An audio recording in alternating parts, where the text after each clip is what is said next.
A question. We don't want any show of hands, but have you ever been told to keep quiet, to shush, when you had something that urgently needed to be said? Could that occasion be a challenge to one's courage to speak out, to live out of one's integrity? In today's gospel, Bartimaeus experienced this challenge. She was challenged by Jesus to come out of his bunker of silent conformity.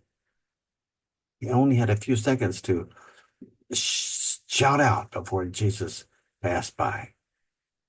He did choose to shout.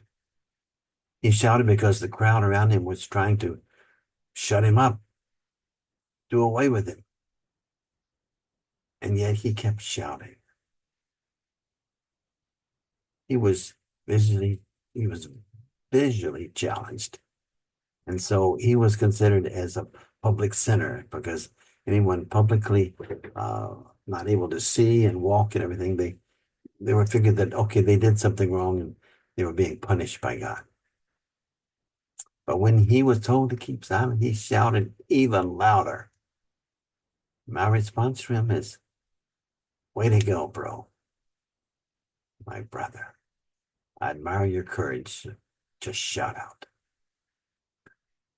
Let's ask ourselves, what do we, as God's beloved, urgently need to shout out in today's world? You ever ask yourself that question? I have three suggestions, okay? One, the pain of our sisters and brothers who are looked upon as marginal, dispensable, like so many caught up in prejudice, war, and genocide. Two, the pain and injustice of those being discriminated against because they are women and perhaps they're poor and a foreigner.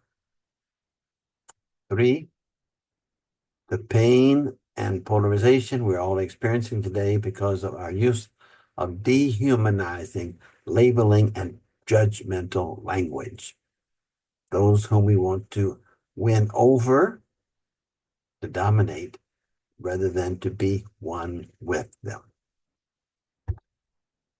Let's look at the first one. Our marginalized sisters and brothers who are voluntarily and sometimes involuntarily displaced, living lives of sheer desperation.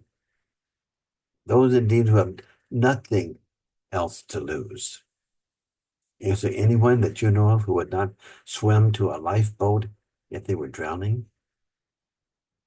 Can we see the desperation on their faces?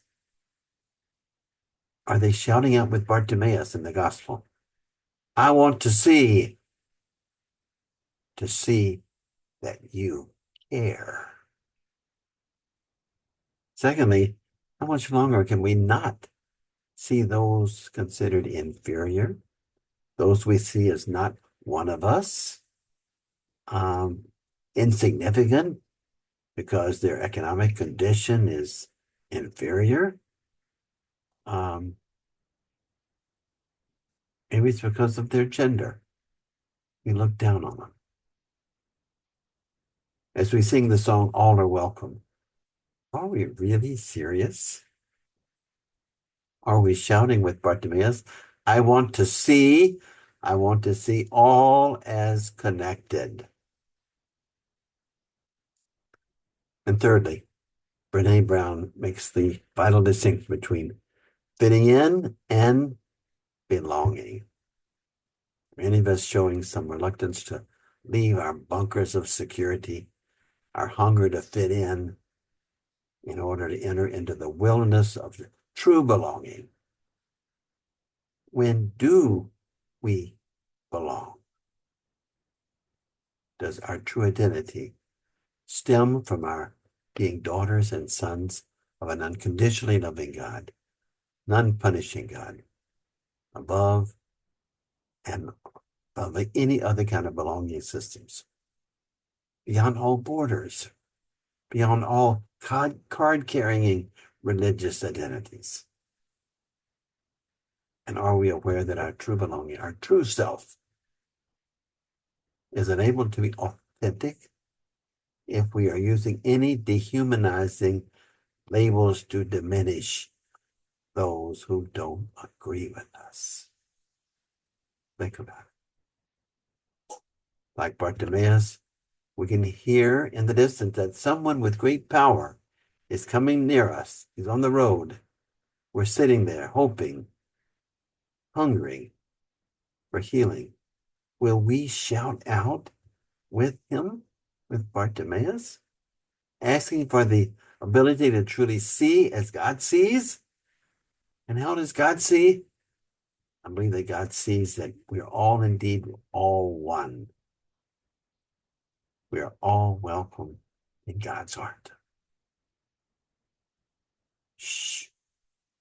Can we hear a shushing sound? Someone trying to hush us up? If so, let's all of us shout out just a bit louder.